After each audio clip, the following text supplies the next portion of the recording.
Imaginez-vous vous réveiller dans un monastère médiéval, au cœur d'une époque où le temps semblait s'écouler, avec une lenteur presque torturante, où le soleil peinait à percer les épaisses couches de nuages grisâtres, l'air qui vous entourait dense, imprégné d'une odeur confinée de moisie, mêlée à l'arôme d'encens, caractéristique des lieux sacrés demeurés clos et immuables.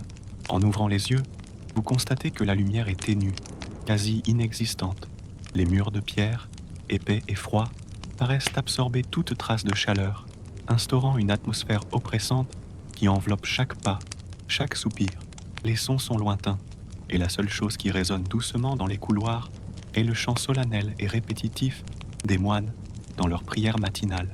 Le son des chants grégoriens fait vibrer les pierres, traverse les allées sinueuses et se fond dans le silence profond qui règne sur le monastère, tel un lourd manteau dont on ne peut se défaire. Vous sentez l'humidité sur les murs, le froid pénétrant des pierres qui touchent votre corps, mais plus que le froid physique, ce qui se fait sentir est un poids mental. Une pression silencieuse, mais incessante, semble venir de toutes parts. Vous remarquez que la respiration de vos compagnons de foi, disposés sur des lits simples et rustiques, se mêle également à l'environnement. Tous sont en méditation profonde, isolés dans leurs propres pensées. Mais malgré tout ce silence, vous sentez que quelque chose se passe. Quelque chose en vous qui commence à se manifester. Quelque chose de plus humain. L'air semble lourd de l'histoire des vœux prononcés, des engagements pris devant Dieu et la communauté religieuse, mais en même temps, l'environnement recèle une force invisible qui semble défier ces vœux. Il se livre là une bataille silencieuse entre la dévotion au Seigneur et les désirs cachés qui émergent lorsque l'âme humaine est dépouillée de ses distractions quotidiennes. Alors que vous tentez de vous adapter à la routine monastique, à cette vie de privation et de discipline, une inquiétude grandit en vous. Ce n'est pas quelque chose de facile à décrire, mais c'est un sentiment qui devient impossible à ignorer. Le vœu de célibat que vous avez prononcé, l'un des plus importants, commence à se transformer en une lutte de tous les instants. Il ne s'agit plus simplement de suivre un précepte religieux, c'est un combat intérieur entre le désir et le devoir, entre la chair et la foi. L'esprit, qui devrait être concentré sur les prières et les réflexions spirituelles, commence à être envahi par des pensées troublantes. Vous sentez le poids de la chasteté, non plus seulement comme une promesse de pureté, mais comme une prison émotionnelle et physique qui entrave la liberté des sens. Et ce qui se passe dans votre esprit est quelque chose qu'on ne dit pas à voix haute, quelque chose qu'on ne partage avec personne. C'est une chose qui reste contenue, tel un germe planté au plus profond de votre être, qui croît en silence, cherchant une issue. Vous n'êtes pas le seul à ressentir cela. Derrière les murs sacrés du monastère, les récits de désirs refoulés et de transgressions sont restés cachés pendant des siècles, non pas racontés, mais vécus, secrets. Ces vœux de chasteté et de pureté, prononcés devant Dieu et la communauté, sont souvent devenus le terreau fertile d'une lutte incessante entre la foi et la chair. La pression de mener une vie recluse, loin du monde extérieur, à l'abri des distractions de la société, a fini par créer un espace où les sentiments réprimés proliféraient, l'isolement et la privation engendrant une sorte de distorsion émotionnelle. Et ainsi, telle une ombre qui jamais ne se dissipe, le désir croît.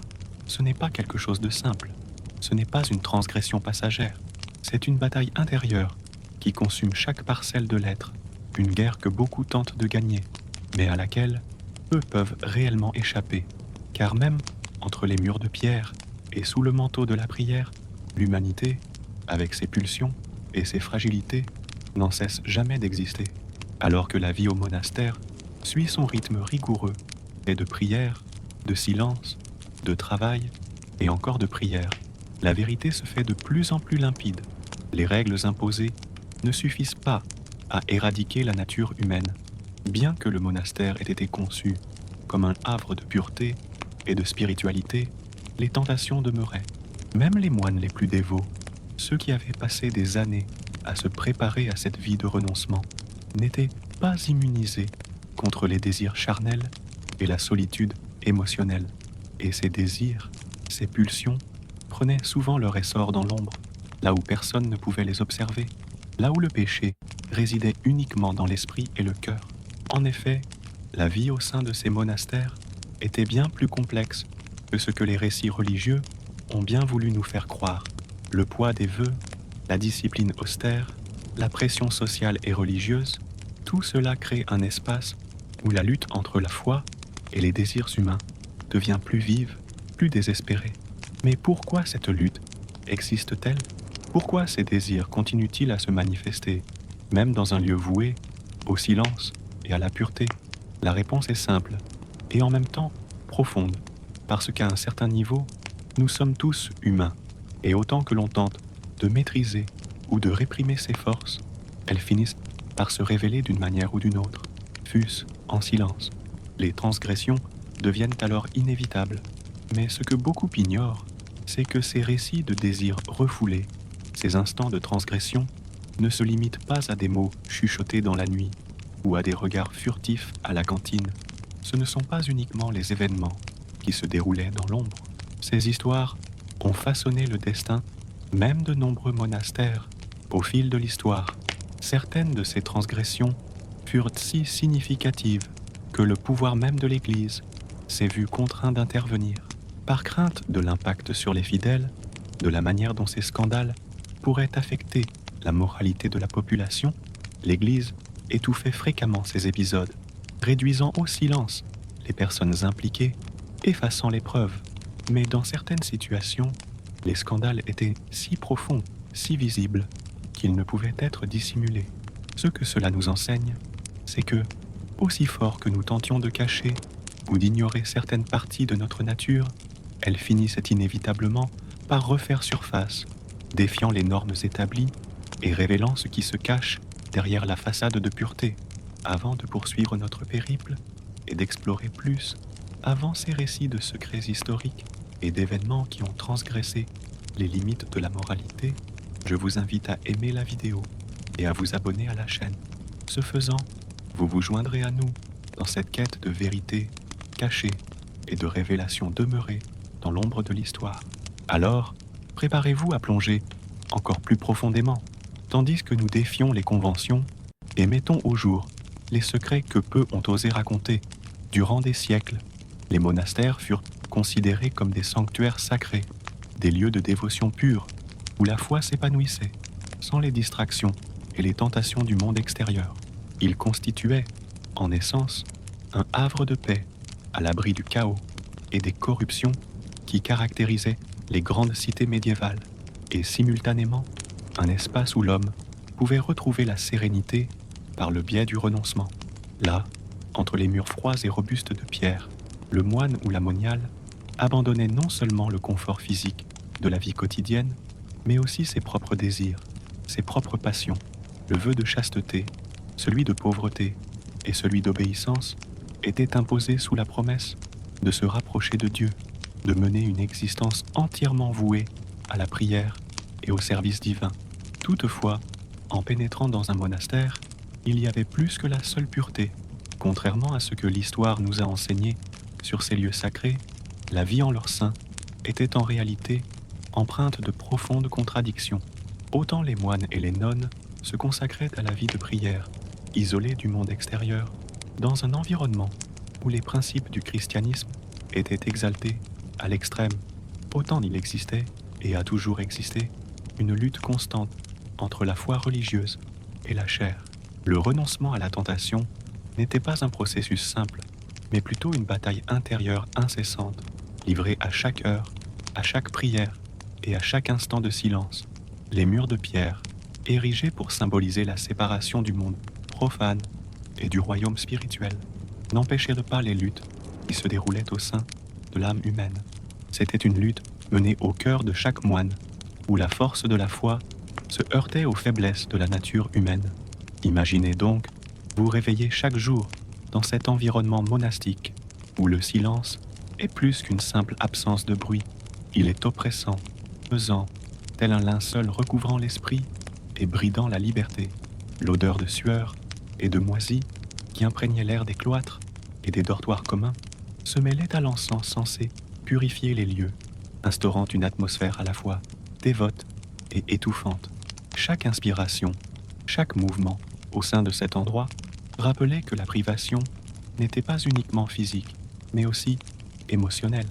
Il n'y avait aucune place pour les menus conforts dont jouissaient les hommes du dehors. Pas de beaux vêtements, de nourriture opulente ou de moments de jouissance. Les moines et les nonnes étaient contraints à vivre du minimum, de l'essentiel, ce qui faisait souvent de l'expérience de la vie monastique un fardeau psychologique et spirituel. Les robes de lin grossier, conçues pour exclure tout confort ou luxe, couvraient à peine la peau. Elles devenaient encore plus inconfortables lors du travail dans les potagers, dans les bibliothèques ou durant les longues heures de méditation et de prière. Mais, néanmoins, chaque mouvement était méticuleusement réglé par les règles du monastère. Le silence était imposé à tous. Les interactions sociales étaient minimales, avec des règles strictes sur quand et comment parler. Les repas étaient pris dans un silence absolu, les moines étant assis côte à côte, mangeant ce qui leur était servi sans poser de questions. Les lits étaient simples et inconfortables, sans drap, sans couverture fine. Le seul réconfort résidait dans la promesse d'une connexion directe avec Dieu, mais même cela devenait de plus en plus difficile à atteindre avec le temps. Chaque jour était une répétition du précédent, avec peu de variations, peu de distractions. Il n'y avait pas de place pour les petits plaisirs de la vie, tels que la conversation décontractée ou le regard passionné, qui constituaient souvent le socle de toute relation humaine. La privation engendrait une solitude profonde qui s'infiltrait dans l'esprit et l'âme, et, avec elle, surgissaient les dilemmes intérieurs. Cependant, ce que beaucoup ignorent, c'est que derrière ces murs impénétrables et ces vœux de pureté se cachait une réalité bien plus complexe. Malgré leurs serments de chasteté et d'obéissance, nombre de moines et de religieuses n'étaient pas immunisés contre ces désirs humains que pendant des siècles on avait considéré comme le péché suprême.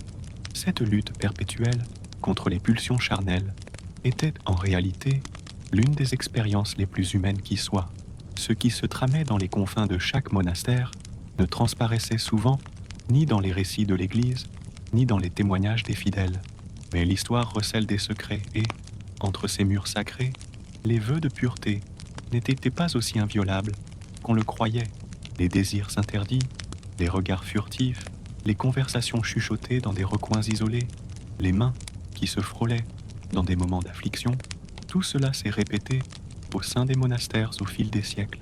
Contrairement à l'idée selon laquelle ces lieux étaient exempts de toute tentation, la réalité était bien différente. L'isolement et la privation émotionnelle et affective constante créaient souvent un terreau fertile pour l'émergence inattendue de désirs refoulés. La répression, loin d'apaiser les pulsions, les exacerbait fréquemment. La solitude et le manque d'affection engendraient un besoin de contact humain qui outrepassait les limites de la raison et de la moralité. Les moines et les nonnes, ayant passé des années loin de la compagnie d'autrui, étaient souvent envahis par un sentiment de solitude extrême. La pression pour maintenir les vœux de chasteté, sans même la possibilité d'un simple geste d'affection, rendait la répression de plus en plus insupportable. Ils étaient condamnés à vivre dans un monde où le désir était considéré comme quelque chose de sale, une faiblesse de la chair, une chose à rejeter et à expurger. Mais, en réalité, les sentiments et les pulsions demeuraient silencieux, mais persistants. Ils étaient là, attendant le moment où ils se révéleraient. La vie dans les monastères, avec sa discipline rigoureuse et ses règles intransigeantes, était également marquée par la curiosité humaine. Après tout, comment peut-on s'attendre à ce que des êtres humains, avec leurs émotions et leurs pulsions naturelles, parviennent à vivre loin de toute forme d'affection? La répression constante a conduit beaucoup à s'interroger sur l'équilibre entre la foi religieuse et les instincts naturels. Historiquement, nous savons que certaines des règles les plus strictes des monastères ont fini par être transgressées, et ces transgressions n'étaient pas seulement de nature émotionnelle ou affective, mais aussi morale et spirituelle. Bien que ces moments de faiblesse aient souvent été étouffés par l'Église, dans certains cas, les histoires ont fuité et se sont répandus, choquant la population et ébranlant l'autorité religieuse. Explorons à présent quelques aspects peu connus de la vie monastique et les contradictions qui surgirent entre les murs des monastères. La vie des moines et des nonnes n'était pas aussi recluse et austère que l'on pourrait le croire. Par exemple, de nombreux monastères disposaient de bibliothèques copieusement fournies, où circulaient entre les membres de la communauté des textes anciens, voire des ouvrages interdits. Cela s'expliquait par le fait que les moines étaient, pour la plupart, des hommes d'une grande érudition, passionnés par le savoir. Mais la tentation de la connaissance, tout comme les pulsions humaines, pouvait également mener à la transgression. L'échange d'idées et le partage de textes, souvent considérés comme hérétiques par l'Église, suscitaient des débats profonds qui remettaient en question le dogme officiel. Ces moments d'échange intellectuel représentaient, en quelque sorte, une transgression silencieuse contre les rigides normes de censure imposées par l'Église. En outre, les monastères étaient souvent des centres d'activité économique avec leurs terres agricoles, leurs ateliers et même leurs manufactures. Le travail physique que les moines accomplissaient, souvent sous une chaleur intense ou lors des froides matinées d'hiver, engendrait également une pression émotionnelle, car ils étaient constamment coupés du monde extérieur et privés des sources habituelles de plaisir. Certains monastères développèrent même des activités commerciales, vendant leurs productions, ce qui créa une interaction avec le monde séculier. Ce commerce, cependant, conduisait souvent à l'accumulation de richesses, chose que les vœux de pauvreté proclamaient ouvertement comme un péché. Mais, à mesure que l'Église gagnait en puissance, l'accumulation de richesses dans les monastères n'avait rien d'inhabituel. Cela créait un paradoxe auquel de nombreux moines se voyaient contraints de faire face. Comment concilier la pauvreté avec la nécessité d'assurer la subsistance à l'intérieur des monastères? Comment résoudre la contradiction entre le vœu de chasteté et l'élan humain de se lier à autrui? Dans certains monastères, les jeunes moines étaient soumis à une discipline sévère, mais d'autres consacraient plus de temps à la méditation et à l'étude qu'au travail physique.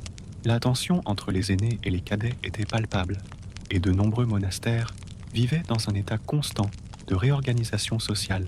L'autorité de l'abbé était primordiale pour maintenir la discipline, mais l'abbé se heurtait souvent aux mêmes dilemmes internes que ses frères monastiques. Le désir humain ne se limitait pas aux plus jeunes moines, comme l'histoire tend souvent à le laisser croire. Même ceux considérés comme les plus dévots n'étaient pas à l'abri de la tentation de leurs propres émotions et désirs intérieurs. Un autre fait intéressant concernant la vie monastique, rarement abordé, est la présence de figures féminines importantes au sein de certains monastères. En de nombreux endroits, les nonnes n'étaient pas de simples figures passives. Elles prenaient des décisions administratives cruciales, influençant directement la vie religieuse et économique de la communauté. Dans certains cas, elles étaient également chargées de maintenir la discipline parmi les autres religieuses, plaçant ainsi les femmes dans des positions d'autorité qui, dans d'autres contextes, étaient peu communes. Cela créait un nouvel ensemble de dynamiques, les nonnes étant confrontées aux mêmes luttes intestines que leurs homologues masculins. En outre, les monastères, loin d'être des îles isolées, se trouvaient fréquemment embringués dans des querelles politiques et religieuses. Le pouvoir des monastères en Europe médiévale était considérable, engendrant des conflits, tant entre eux qu'avec l'Église. Les moines se voyaient souvent tiraillés entre leur allégeance au pape et aux autorités locales. Ces divisions instauraient parfois des climats de tension et des dissensions intestines, affectant non seulement la vie spirituelle des moines, mais également les relations entre les communautés monastiques. Maintenant que vous avez eu un aperçu plus détaillé de cette vie monastique, nous pouvons conclure que, malgré les vœux et les règles, les monastères étaient des lieux de grande contradiction. Ce que l'Église ignorait, ou cachait souvent, c'est que la lutte entre la pureté et la nature humaine a toujours été présente, même parmi ceux qui avaient fait vœu de chasteté, de pauvreté et d'obéissance. La vie monastique était loin d'être un espace de paix spirituelle inébranlable. C'était, en réalité, une vie pleine de défis, dont beaucoup étaient de nature émotionnelle, physique et spirituelle. Et, au fil des siècles, ces contradictions se sont transformées en récits occultes qui ont remis en question la moralité et l'autorité de l'Église, des récits que nous pouvons désormais, enfin, explorer. Le chant grégorien, style de chant liturgique ayant émergé dans les monastères de l'Europe médiévale, est peut-être l'une des expressions musicales les plus emblématiques et reconnues associées à la vie monastique. Avec ses mélodies douces, monocordiques et dépourvues d'accompagnement instrumental, ces chants résonnaient dans les nefs des églises et des monastères, instaurant une atmosphère de dévotion et de pureté spirituelle. Les voix des moines, unies en un chœur harmonieux, s'élevaient à l'unisson, comme pour invoquer directement la présence divine. À chaque note, à chaque résonance dans l'espace sacré, le silence du monastère s'en trouvait plus profond et plus enveloppant. Cependant, le chant grégorien ne servait pas uniquement de moyen d'élévation spirituelle et d'expression de la foi. Des témoignages historiques et des études psychologiques contemporaines indiquent que cette pratique musicale jouait un rôle fondamental dans le maintien du bien-être émotionnel et psychologique des moines, agissant comme un exutoire face à la pression psychologique imposée par la vie monastique. La vie, au sein des monastères médiévaux, à l'abri du monde séculier, des plaisirs et des distractions de la société extérieure, était rythmée par une routine sévère et austère. Le moine ou la moniale était astreint à de longues heures de prière, de méditation, de travail manuel et d'études. Bien que la vie monastique fût dédiée à la quête de la sainteté, la réalité quotidienne était semée d'embûches. Le vœu de chasteté, par exemple, n'était pas seulement une question d'abstinence charnelle, mais aussi une renonciation à l'expression émotionnelle, la plus simple et la plus humaine, l'affection. En outre, le vœu de pauvreté imposait une existence d'une extrême simplicité et de privation, tandis que le vœu d'obéissance exigeait que le moine ou la moniale se soumît de manière absolue à l'autorité religieuse, sacrifiant fréquemment sa propre volonté. Ces aspects de la vie monastique, bien que consacrés à Dieu, engendrent également des tensions internes, des frustrations et une lutte psychologique incessante. Dans un environnement où les émotions et les désirs étaient réprimés au nom de la spiritualité, les moines faisaient en face à ce que l'on pourrait considérer comme une pression psychologique extrême.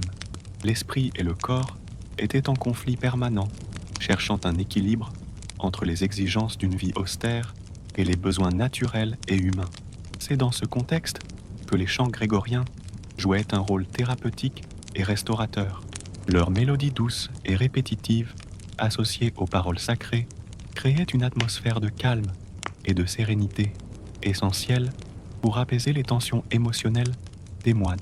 L'effet apaisant de cette musique constituait un remède pour les esprits fatigués et anxieux. Des études psychologiques modernes ont démontré que la musique exerce un impact profond sur le cerveau humain, affectant directement les zones liées au stress et à l'anxiété.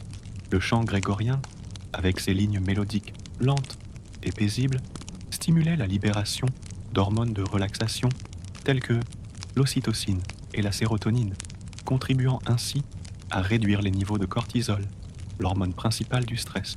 Mais comment, précisément, la musique grégorienne contribuait-elle à soulager la pression psychologique des moines?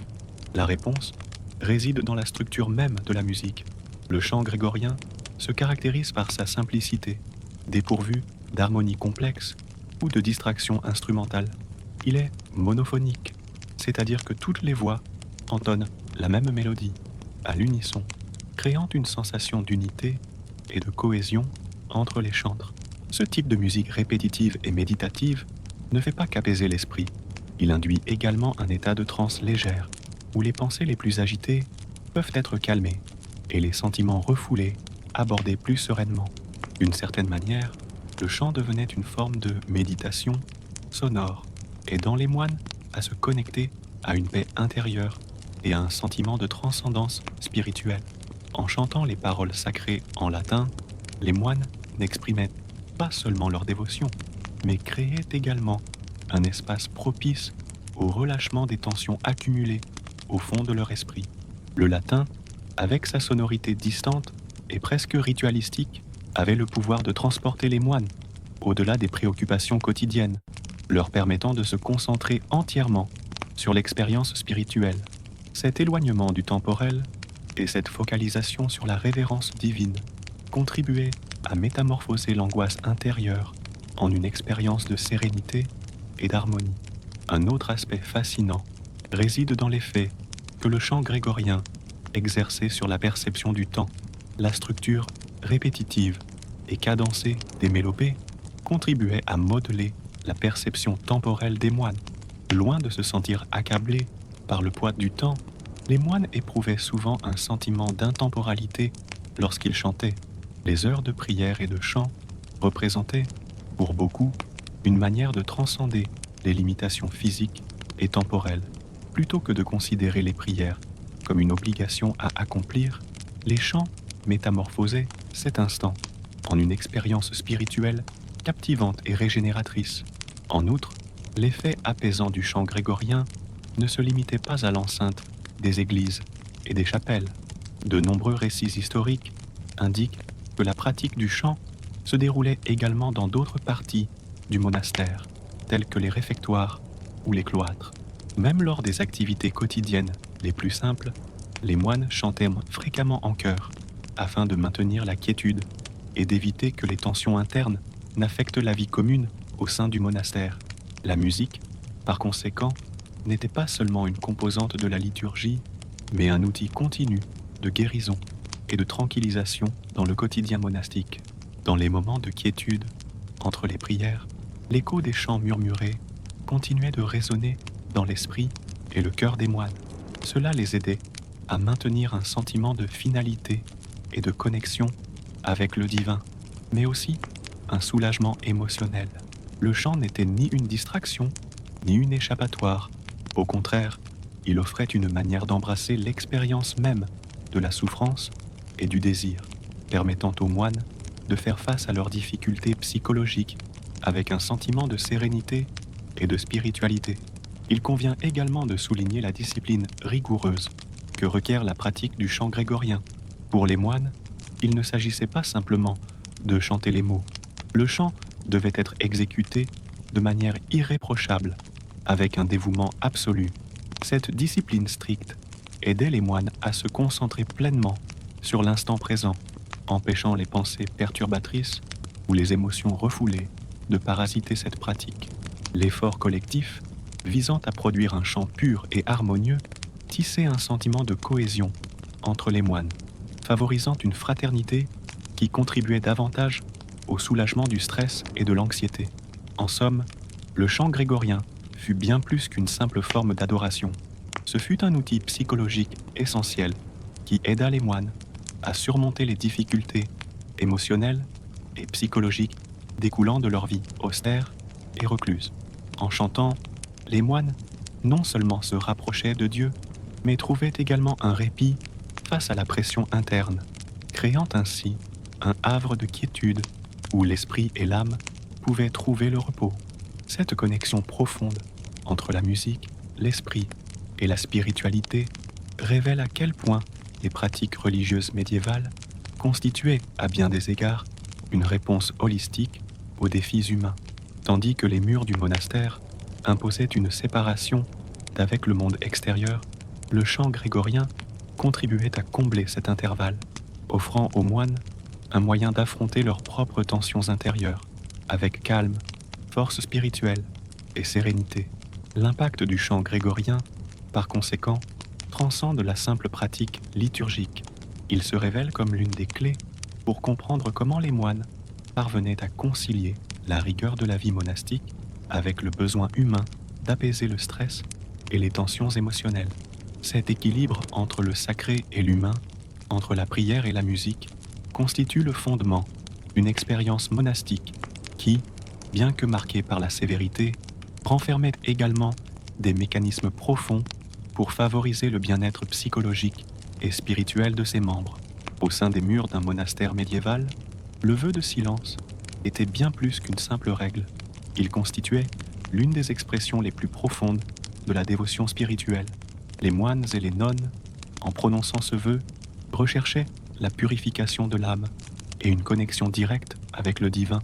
Le silence absolu n'était alors pas seulement un moyen de se détourner du monde extérieur, mais également une pratique de méditation et de prière, où chaque instant de quiétude servait à ouvrir l'esprit à la contemplation de Dieu.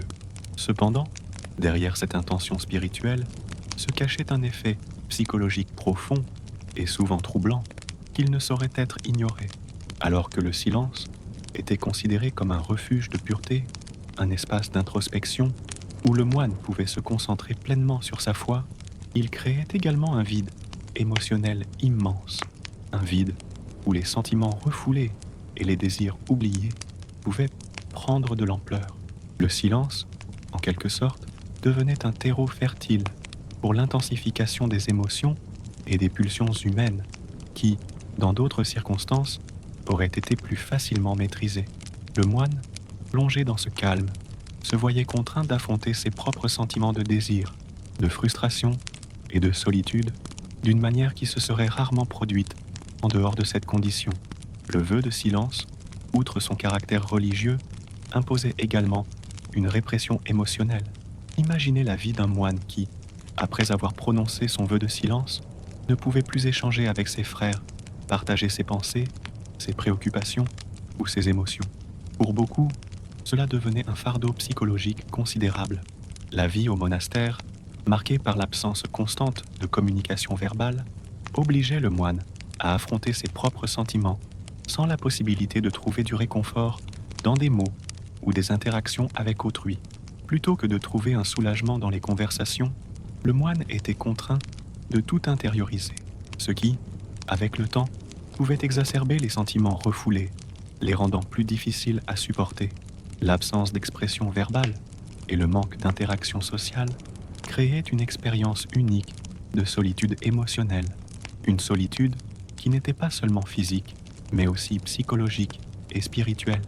Même au sein d'une vie consacrée au travail, à la prière et à la méditation, le besoin de partager des expériences humaines, simples et naturelles, avec autrui, était coupé. Les sentiments de frustration et d'anxiété, communs à tout être humain, devenaient plus prononcés dans cet environnement silencieux et isolé. En n'ayant pas la possibilité de s'exprimer, le moine ne s'éloignait pas seulement des autres, mais aussi de lui-même, rendant encore plus difficile le traitement de ses propres sentiments intérieurs. Alors que les jours s'écoulaient dans le silence, un autre effet psychologique se manifestait, l'intensification des désirs refoulés. Un moine, privé d'interaction avec le monde extérieur et de toute forme d'expression verbale, se retrouvait immergé dans ses propres pensées et émotions.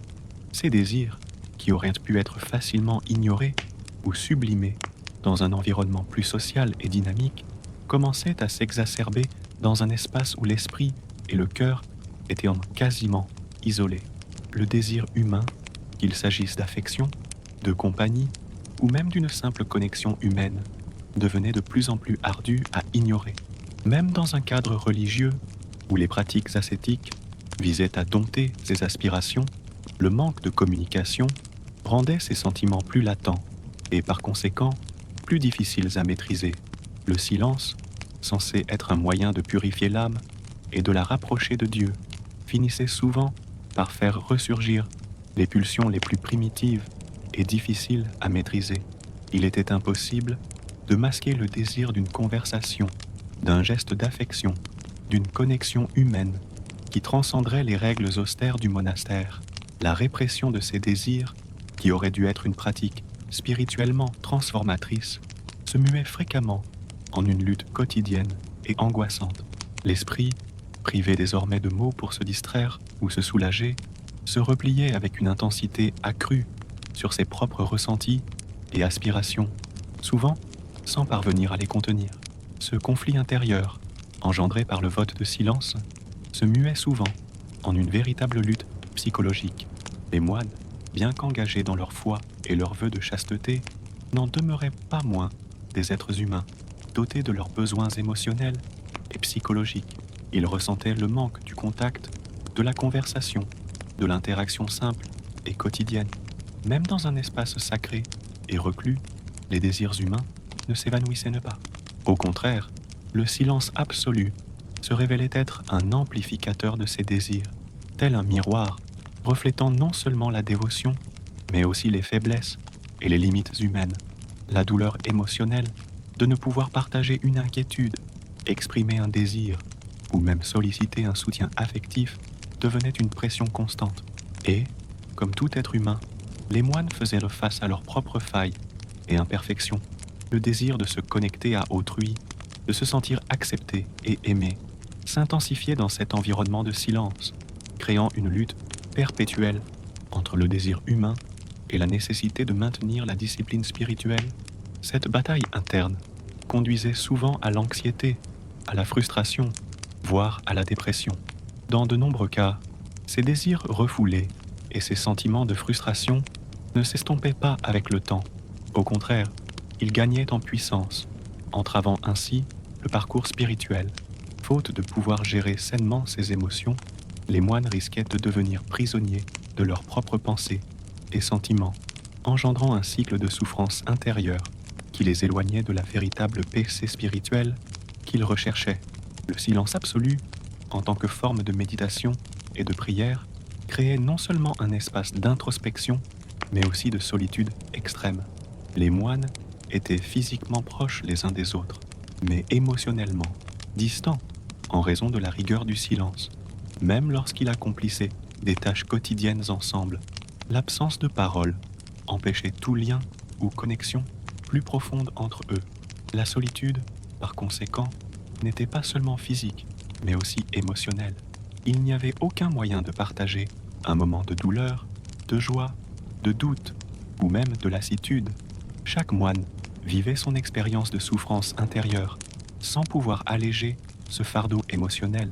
La solitude du silence n'était pas allégée par les prières, car, bien que celles-ci fussent une forme d'expression religieuse, elles n'offraient pas le débouché émotionnel que procurent les interactions sociales naturelles. Autant la méditation et la prière aidaient à centrer l'esprit et l'âme, autant le silence prolongé nourrissait davantage le sentiment de déconnexion et d'isolement émotionnel.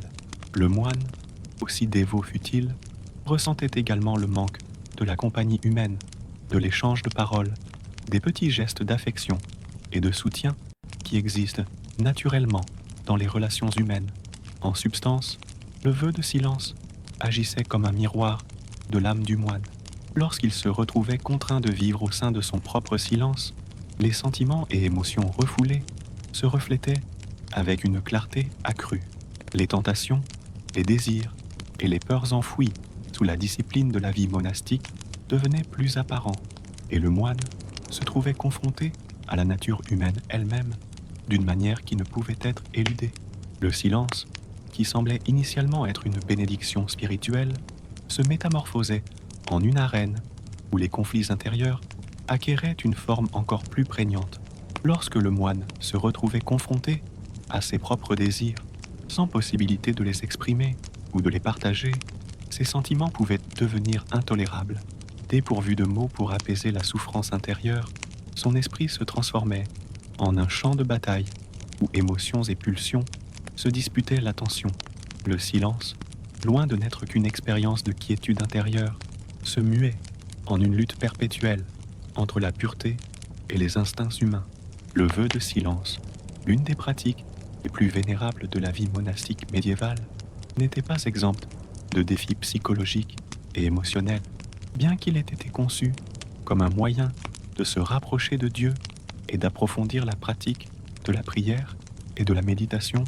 Il engendrait également un environnement de répression et de solitude émotionnelle. Le silence, loin de procurer la paix, exacerbait souvent les conflits internes des moines, alimentant les désirs refoulés et les sentiments de frustration. L'expérience du silence absolu, sans possibilité d'expression, confrontait les moines à la nature humaine elle-même d'une manière brutale et intense. Quelle que soit leur quête de pureté spirituelle, le silence se révélait une barrière difficile à franchir et, dans bien des cas, un piège psychologique les empêchant d'atteindre la paix intérieure tant désirée.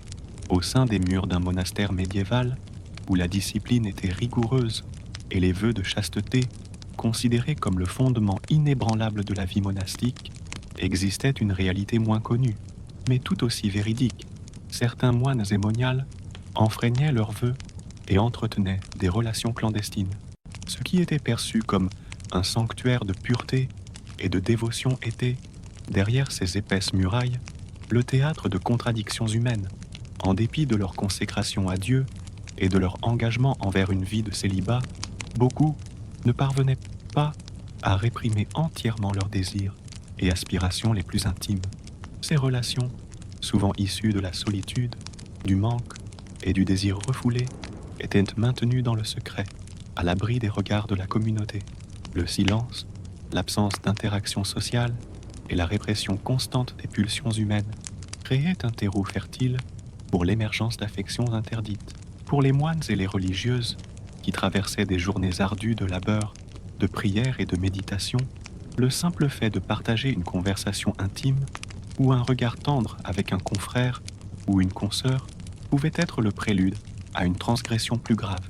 La vie au monastère se caractérisait par une discipline rigoureuse, où les relations entre les membres de la communauté se limitaient en grande partie à des interactions strictement religieuses et professionnelles.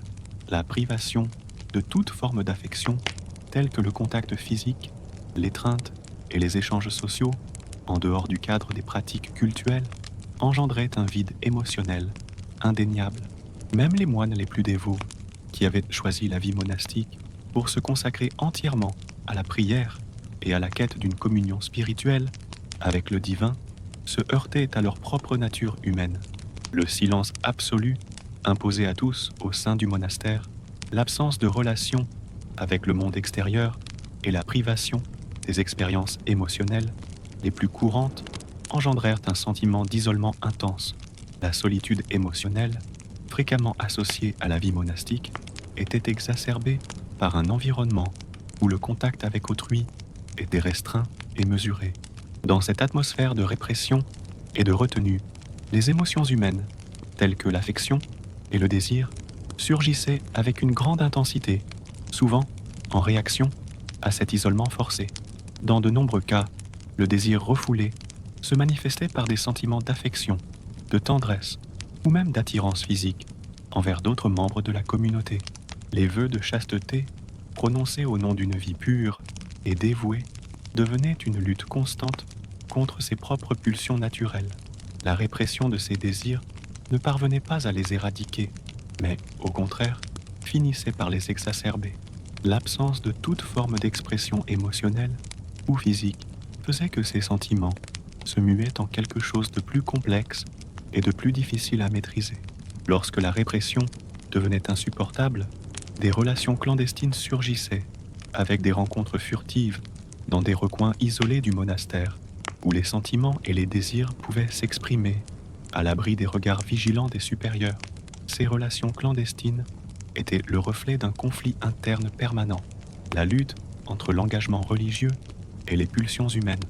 Les règles du monastère, qui exigeaient une chasteté absolue et un comportement immaculé, étaient mises à mal par ces instants de faiblesse où le désir prenait le pas sur la discipline.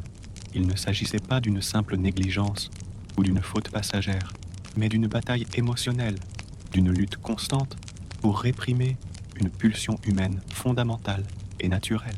Peut-être que l'aspect le plus choquant et le plus dissimulé de ces relations secrètes résidait dans la naissance d'enfants.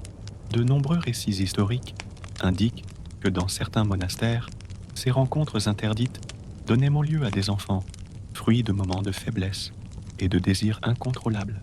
La conception d'un enfant dans un environnement où la pureté était considérée comme un pilier fondamental représentait non seulement une transgression des règles religieuses, mais également une menace directe pour la structure même de la vie monastique. La question de la naissance d'enfants au sein des communautés monastiques était abordée avec une extrême discrétion et un secret absolu. Dans de nombreux cas, les femmes qui tombaient enceintes étaient écartées du monastère et, souvent, les enfants étaient confiés à des familles ou à des institutions extérieures au couvent. La honte et la stigmatisation qui accompagnaient ces événements poussaient aussi bien les moines que les nonnes, impliquées à tenter de dissimuler ces enfants et à empêcher que la vérité n'éclate au grand jour. Mais, comme dans tant d'autres aspects de l'existence humaine, les tentatives de cacher ces événements se révélaient fréquemment infructueuses.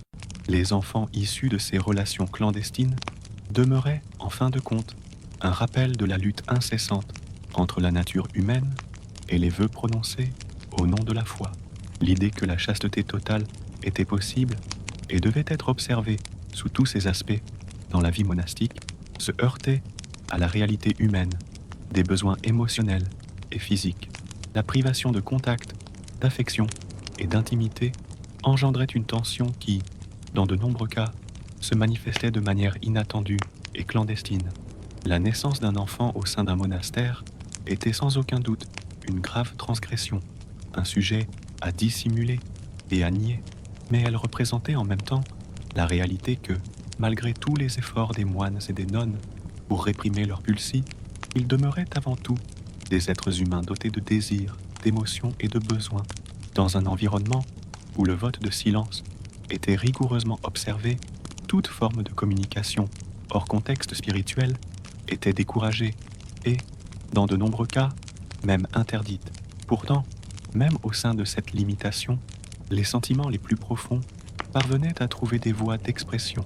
La répression des pensées, des sentiments et des désirs, par le biais d'un silence absolu, ne parvenait pas à éradiquer les besoins humains les plus fondamentaux. Et cette répression, loin d'être une solution, ne faisait qu'intensifier le désir de connexion jusqu'à ce qu'il se manifeste par des rencontres furtives, des rendez-vous où les vœux de chasteté et de pureté étaient temporairement oubliés. Le silence, loin d'être une pratique isolée de prière et de contemplation, se révélait, dans certains cas, un vecteur d'intensification des sentiments refoulés. L'absence de communication verbale générait un environnement propice à l'accumulation des tensions émotionnelles et psychologiques, incitant à la recherche d'expressions inexprimées.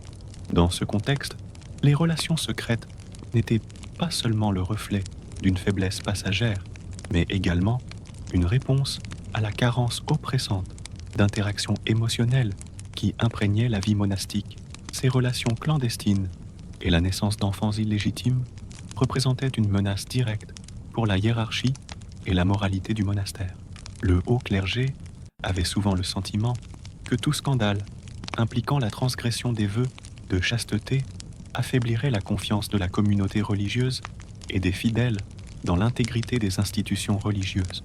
Pour cette raison, les cas de moines ou de nonnes qui violaient leurs vœux étaient souvent dissimulés ou alors traités avec une extrême sévérité. La discipline qui devait être le fondement de la vie monastique était rongée par une faiblesse humaine que l'on ne pouvait ignorer. Le secret et le silence devenaient les plus grands alliés de ces relations interdites. La crainte de sévères châtiments et de la perte du statut religieux maintenait nombre d'individus au sein du monastère, vivant sous une fausse façade de pureté, tout en luttant secrètement contre leurs propres pulsions. La lutte entre le vœu de chasteté et le désir humain était une bataille silencieuse qui se déroulait dans l'ombre, loin des regards de l'Église, mais non moins réelle.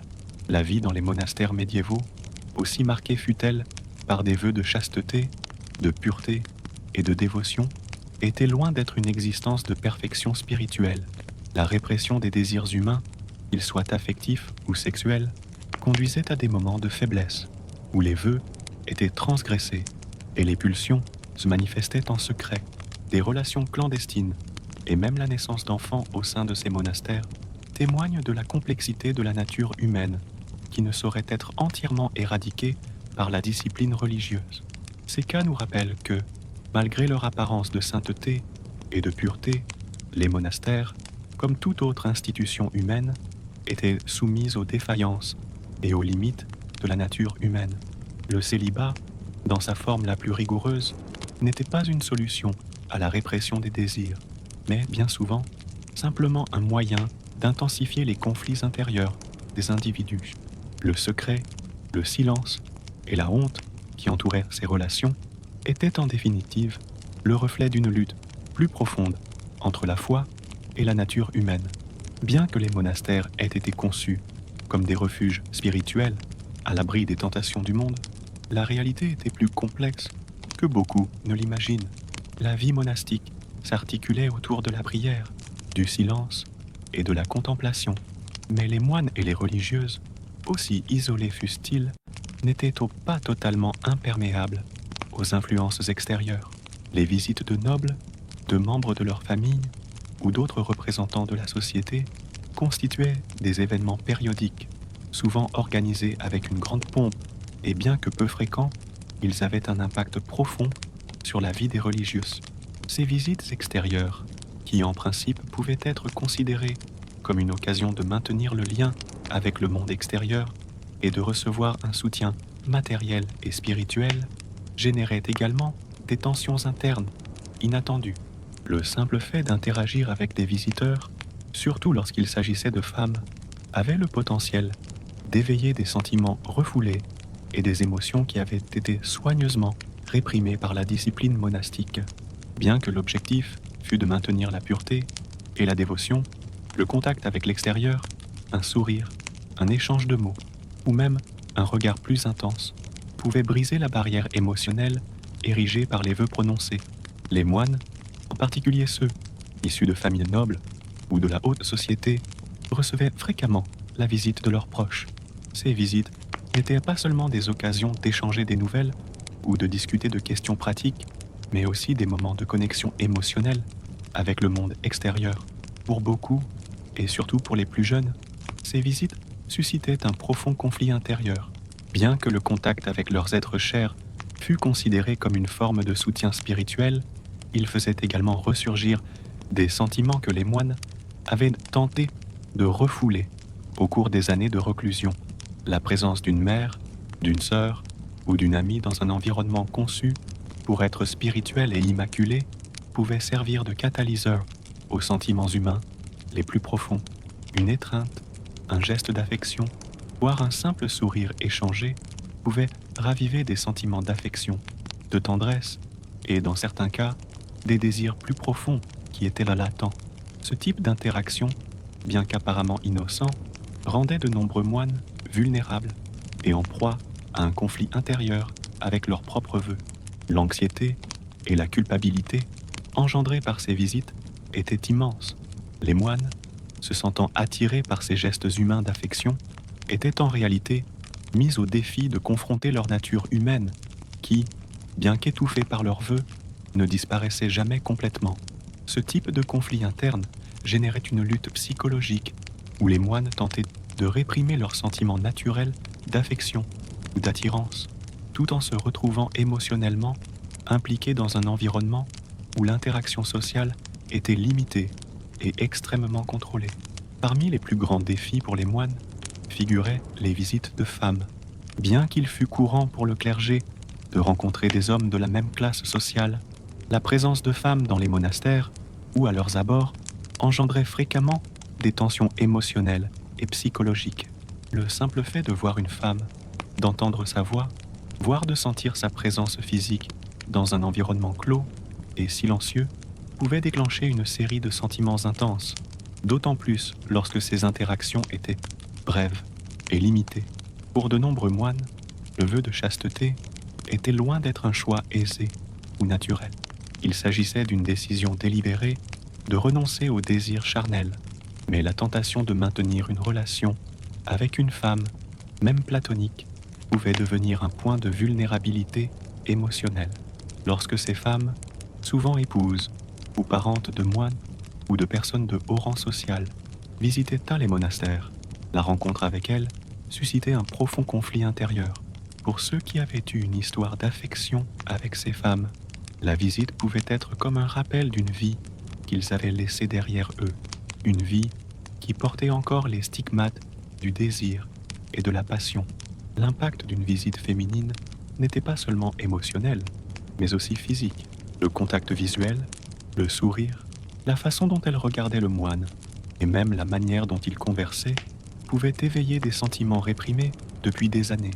Ces visites, qui avaient théoriquement pour but d'apporter une sensation de connexion avec le monde extérieur, servaient souvent à réaffirmer le désir refoulé, créant ainsi un espace où les sentiments cachés pouvaient refaire surface. Outre les visites familiales, de nombreux monastères accueillaient des nobles ou d'autres personnalités influentes de la société. Ces rencontres étaient généralement organisées pour maintenir des alliances politiques, discuter de questions administratives ou simplement dans le cadre d'une tradition religieuse.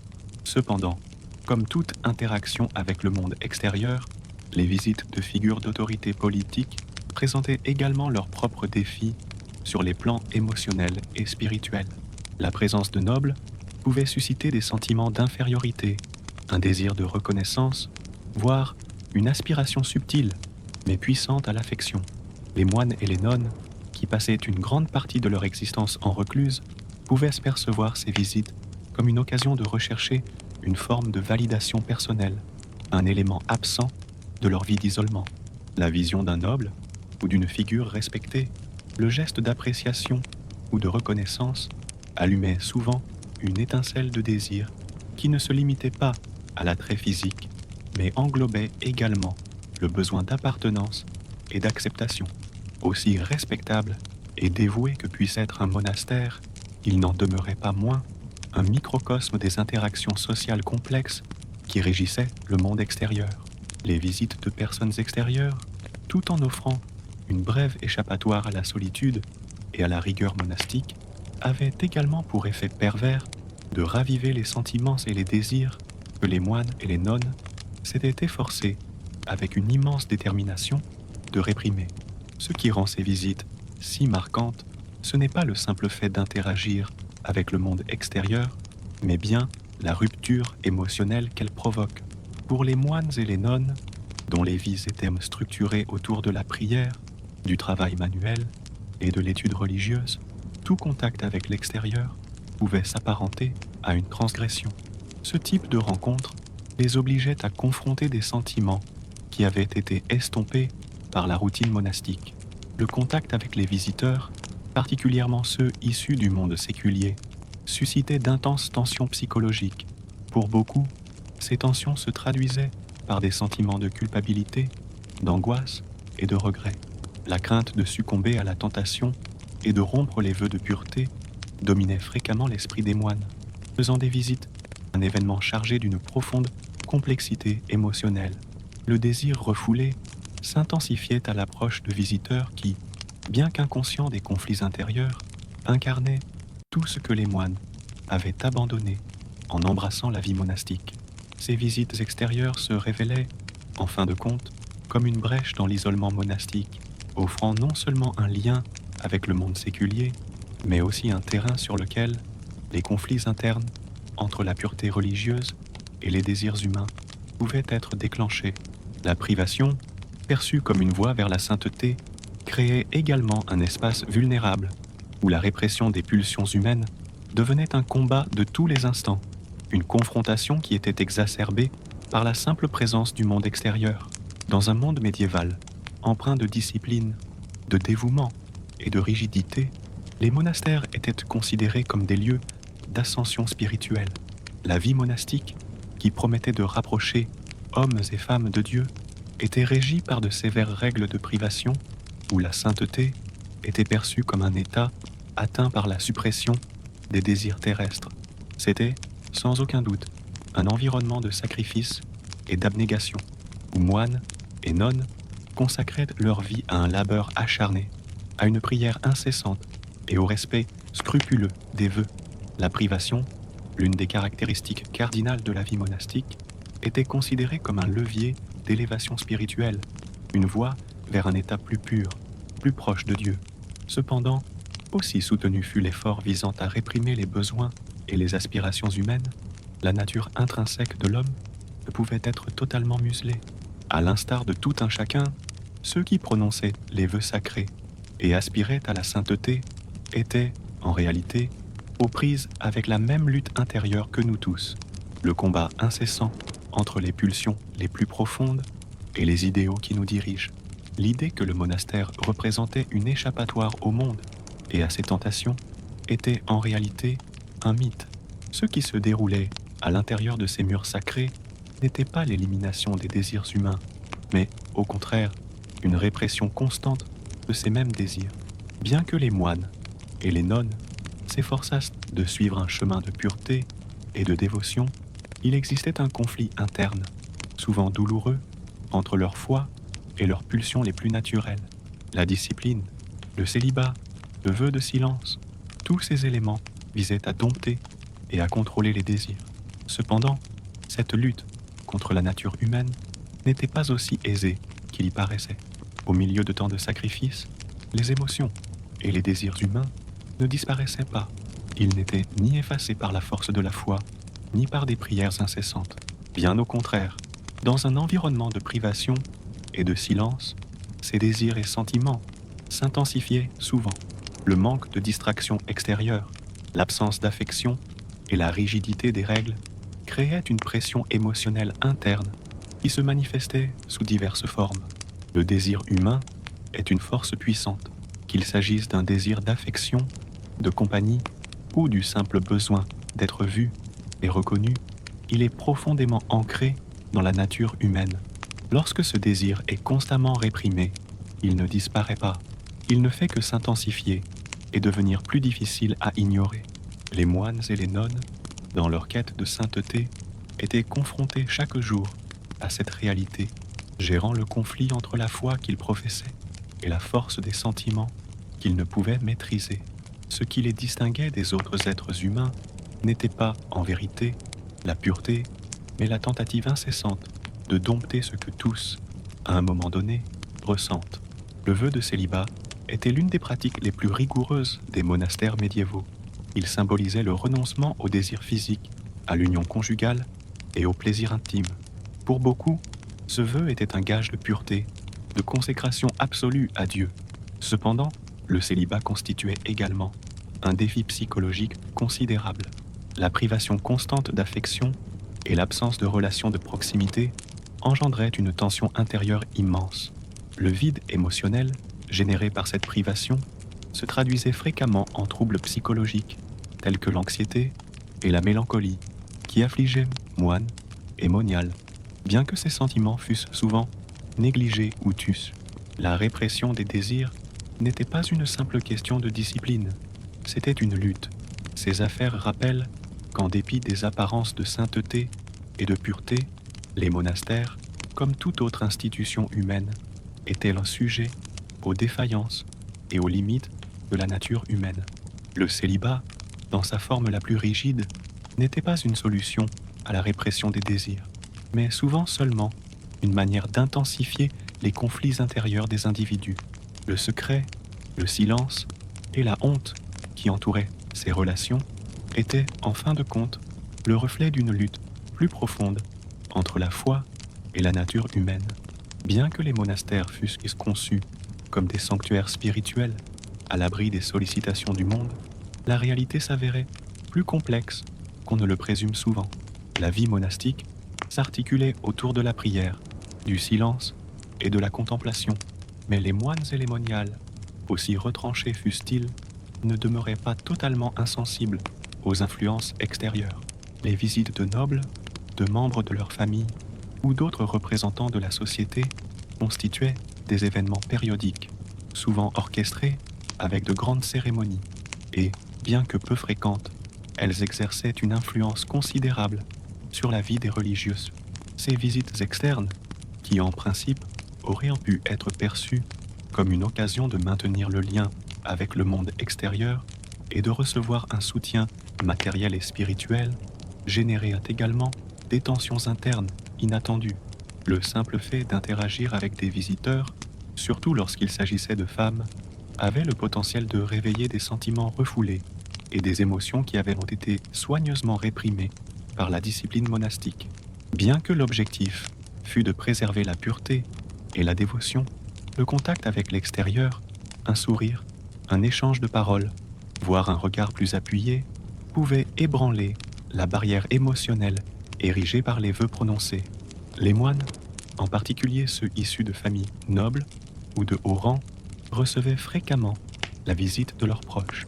Ces visites n'étaient pas uniquement des occasions d'échanger des nouvelles ou de discuter de questions pratiques, mais aussi des moments de connexion émotionnelle avec le monde extérieur. Pour beaucoup, notamment les plus jeunes, ces visites suscitaient un profond conflit intérieur. Bien que le contact avec leurs êtres chers fût considéré comme une forme de soutien spirituel, il faisait également remonter des sentiments que les moines avaient tenté de refouler au fil des années de réclusion. La présence d'une mère, d'une sœur ou d'une amie dans un environnement conçu pour être spirituel et immaculé pouvait déclencher les sentiments humains les plus profonds. Une étreinte, un geste d'affection ou même un simple sourire échangé pouvait ranimer des sentiments d'affection, de tendresse et, dans certains cas, des aspirations plus profondes qui étaient latentes. Ce type d'interaction, bien qu'apparemment anodin, faisait en sorte que de nombreux moines se sentent vulnérables et en conflit avec leurs propres vœux. L'anxiété et la culpabilité engendrées par ces visites étaient immenses. Les moines, se sentant attirés par ces manifestations humaines d'affection, étaient en réalité mis au défi de confronter la nature humaine qui, bien qu'étouffée par les vœux, ne disparaissait jamais complètement.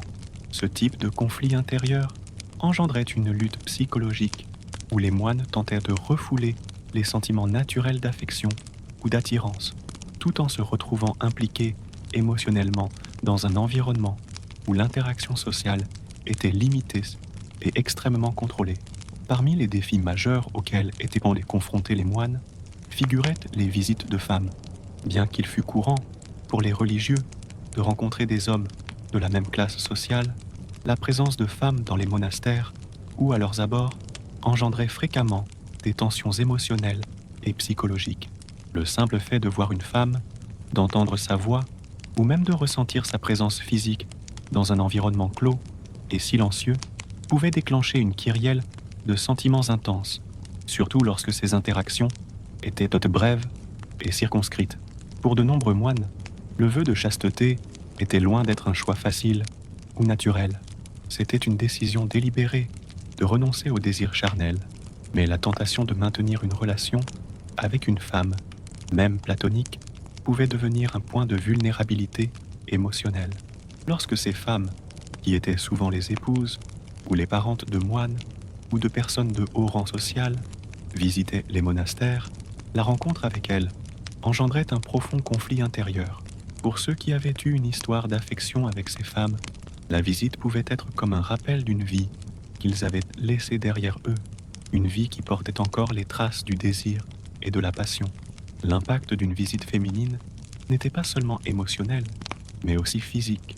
Le contact visuel, le sourire, la manière dont elle regardait le moine, et même la façon dont il conversait, pouvaient réveiller des sentiments refoulés depuis des années.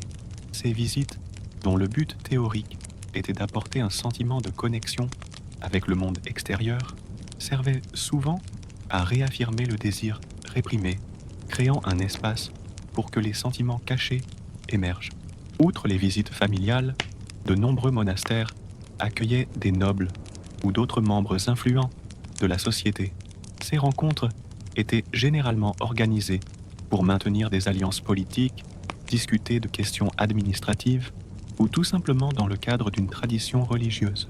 Cependant, comme toute interaction avec le monde extérieur, les visites de figures d'autorité politique présentaient également leurs propres défis sur le plan émotionnel et spirituel. La présence de nobles pouvait susciter des sentiments d'infériorité, une aspiration à la reconnaissance, voire un désir d'affection, d'une manière subtile mais puissante. Les moines et les nonnes, qui passaient une grande partie de leur vie en recluse, pouvaient considérer ces visites comme une opportunité de rechercher une forme de validation personnelle, un élément manquant dans leurs existences isolées. La vue d'un noble ou d'une figure respectée, le geste d'appréciation ou de reconnaissance allumait souvent une flamme de désir qui ne se limitait pas à la convoitise physique, mais englobait également le besoin d'appartenance et d'acceptation. Bien que le monastère fût un lieu de dévotion, il représentait également un microcosme des interactions sociales complexes qui se déroulaient dans le monde extérieur.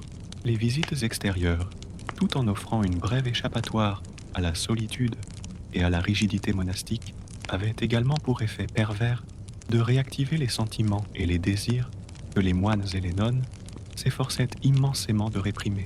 Ce qui rend ces visites si percutantes n'est pas simplement l'acte d'interagir avec le monde extérieur, mais la rupture émotionnelle qu'elles engendrent. Pour les moines et les nonnes, dont les vies étaient organisées autour de la prière, du travail manuel et de l'étude religieuse, tout contact avec l'extérieur pouvait apparaître comme une transgression. Ce type de rencontre les obligeait à affronter des sentiments qui avaient été estompés par la routine monastique. Le contact avec les visiteurs, en particulier ceux issus du monde séculier, engendrait d'intenses tensions psychologiques. Pour beaucoup, ces tensions se traduisaient par des sentiments de culpabilité, d'angoisse et de regret. La crainte de céder à la tentation et de rompre les vœux de pureté dominait souvent l'esprit des moines, faisant des visites un événement chargé d'une profonde complexité émotionnelle. Le désir refoulé s'intensifiait à la proximité de visiteurs qui, bien qu'inconscients des conflits intérieurs, incarnaient tout ce que les moines avaient abandonné en embrassant la vie monastique. Ces visites extérieures se révélaient à terme comme une brèche dans l'isolement monastique, offrant non seulement un lien avec le monde séculier, mais aussi un terrain sur lequel les conflits intérieurs entre la pureté religieuse et les aspirations humaines pouvaient être exacerbés. La privation, perçue comme une voie vers la sainteté, engendrait également un espace vulnérable où la répression des pulsions humaines devenait une lutte acharnée, un affrontement qui était magnifié par la simple présence du monde extérieur. Dans un monde médiéval, empreint de discipline, de dévouement et de rigidité, les monastères étaient considérés comme des lieux d'ascension spirituelle. La vie monastique, qui promettait de rapprocher hommes et femmes de Dieu, était régie par de sévères règles de privation, où la sainteté était perçue comme un état atteint par la suppression des désirs terrestres. C'était, sans aucun doute, un environnement de sacrifice et d'abnégation, où moines et moniales consacrèrent leur existence au labeur acharné, à la prière incessante et au respect scrupuleux des vœux. La privation, l'une des caractéristiques cardinales de la vie monastique, était considérée comme un levier d'élévation spirituelle, un cheminement vers un état plus épuré, plus proche de la divinité. Cependant, malgré l'effort acharné déployé pour réprimer les nécessités et les aspirations humaines, la nature intrinsèque de l'homme ne pouvait jamais être totalement annihilée. À l'instar de tout un chacun, ceux qui prononçaient les vœux sacrés et aspiraient à la sainteté étaient en réalité aux prises avec la même lutte intérieure que nous connaissons tous, l'assaut perpétuel entre nos pulsions les plus fondamentales et les idéaux qui nous font office de repère. L'idée que le monastère représentait une fuite du monde et de ses tentations était, en réalité, un mythe. Ce qui se passait à l'intérieur de ces murs sacrés n'était pas l'élimination des désirs humains, mais, au contraire, une répression constante de ces désirs. Bien que les moines et les nonnes aient tenté de suivre une voie de pureté et de dévotion, il existait un conflit interne, souvent douloureux, entre leur foi et leurs pulsions les plus naturelles.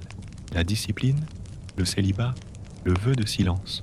Tous ces éléments visaient à dompter et à contrôler les désirs. Cependant, cette lutte contre la nature humaine n'était pas aussi simple.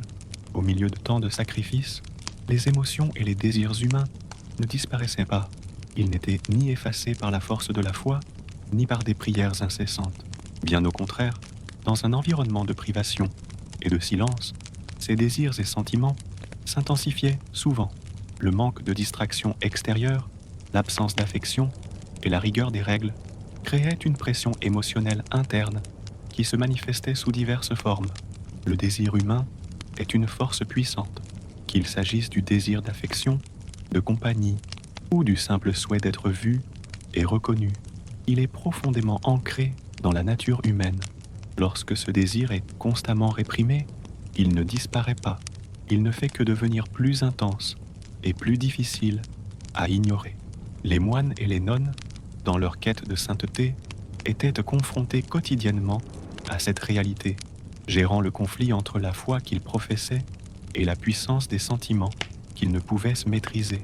Ce qui les distinguait des autres êtres humains n'était pas, en réalité, la pureté, mais la tentative incessante de dompter ce que tout un chacun ressent, à un moment ou à un autre. Le vœu de célibat était l'une des pratiques les plus rigoureuses des monastères médiévaux. Il symbolisait le renoncement au désir charnel, à l'union conjugale et au plaisir intime. Pour nombre d'entre eux, ce vœu était un gage de pureté, de consécration absolue à Dieu.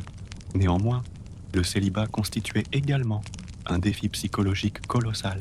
La privation constante d'affection et l'absence de relations de proximité engendraient une tension interne considérable. Le vide émotionnel ainsi créé se manifestait fréquemment par des troubles psychologiques tels que l'anxiété et la mélancolie qui tourmentaient moines et moniales, bien que ces états fussent souvent passés sous silence ou n'aient guère fait l'objet de discussions publiques. La répression des désirs n'était pas une simple question de discipline, c'était une lutte constante contre ses propres instincts et sentiments, un effort pour soumettre la nature humaine à une norme spirituelle qui, aussi bien intentionnée fût-elle, menait souvent les religieux à un état de souffrance intérieure. Et cette lutte ne se déroulait pas seulement sur le plan émotionnel, mais aussi sur celui du besoin d'affection, de connexion humaine, d'être accepté et aimé. Elle était toujours présente. Lorsque ces désirs étaient constamment refoulés, il ne restait qu'un vide profond que beaucoup tentaient de combler par la prière, le travail et la dévotion, mais qui, le plus souvent, n'était jamais complètement comblé. L'une des pratiques les plus emblématiques de la vie monastique était le vœu de silence. Ce silence, censé être un moyen de méditation et de connexion avec Dieu, finissait par créer une atmosphère oppressante où les sentiments et désirs refoulés s'intensifiaient. Pendant des heures durant, les moines et les nonnes demeuraient dans un silence absolu, sans pouvoir exprimer leurs pensées et émotions. Ce silence forcé, loin d'être un refuge de paix spirituelle, se muait souvent en une torture psychologique. C'était une forme de répression mentale, un espace où les émotions et les désirs les plus profonds s'accumulaient sans avoir de moyens d'expression. Durant les longues heures de silence, les pensées et les sentiments qui avaient été étouffés ressurgissaient, souvent de manière accablante. Le désir dissimulé, auparavant contenu par un travail incessant et des règles strictes, devenait impossible à maîtriser. Les moines et les nonnes, en tentant de soumettre leurs esprits et leur cœur à la volonté divine, se retrouvaient dans un conflit interne constant, sans aucune possibilité de se confier ou de partager leurs émotions avec autrui. La réalité de la vie monastique n'était donc pas une fuite de la nature humaine, mais une lutte incessante contre elle. Les vœux de chasteté, prononcés avec la ferveur de la foi, ne parvenaient pas à juguler les pulsions les plus profondes que chacun, sans exception, porte en soi. La vie, au sein des monastères, était rythmée non seulement par la discipline et la dévotion, mais aussi par la tentation, la privation, et bien souvent, la culpabilité. Le poids des engagements, la rigidité des règles et le manque affectif forgeaient un environnement où le combat intérieur était une perpétuelle antienne, une guerre silencieuse livrée à l'essence même de la condition humaine. Vivre entre les murs du monastère était, par conséquent, une tentative d'échapper au monde extérieur et à ses tentations. Cependant, cette tentative n'éliminait pas les désirs humains, elle ne faisait que les réprimer. Ce à quoi les moines et les nonnes étaient confrontés quotidiennement était une bataille psychologique constante, une tentative d'atteindre la sainteté tout en gérant les mêmes pulsions et sentiments que nous éprouvons tous. La vie monastique, idéalisée au fil des siècles comme un chemin vers la pureté et la sainteté, était loin d'être paisible. Elle était marquée par la tension interne entre la dévotion et les désirs humains. Le célibat, le silence et la privation émotionnelle n'étaient pas seulement des pratiques spirituelles, mais aussi de redoutables défis psychologiques qui aboutissaient souvent à une souffrance émotionnelle et psychologique. L'histoire religieuse, dans de nombreux cas, nous présente une image idéalisée de la vie monastique, comme si les moines et les nonnes étaient des figures pures et immunisées contre la tentation. Mais la réalité était bien plus complexe. Ils n'étaient pas exempts de la lutte interne contre leurs propres désirs et émotions. Vivre à l'intérieur des murs du monastère n'était pas une échappatoire à la nature humaine, mais une lutte perpétuelle contre elle. Les vœux de chasteté, prononcés avec la ferveur de la foi, ne parvenaient pas à contenir les pulsions les plus profondes que chacun, sans exception, portait en soi. La vie monastique, souvent idéalisée, était loin d'être paisible. C'était une vie de tentation, de privation et, très souvent, de culpabilité. La réalité de leur existence était bien plus complexe que ce que le récit religieux avait voulu nous faire croire. Je vous remercie de vous joindre à moi dans cette exploration, dévoilant les secrets les plus insondables des monastères médiévaux. Si vous avez apprécié cette plongée dans l'histoire, n'hésitez pas à liker la vidéo et à vous abonner à la chaîne pour ne rien manquer de nos prochains récits. Sur ce, nous allons clore pour aujourd'hui. Passez une excellente soirée et à très bientôt mon ami.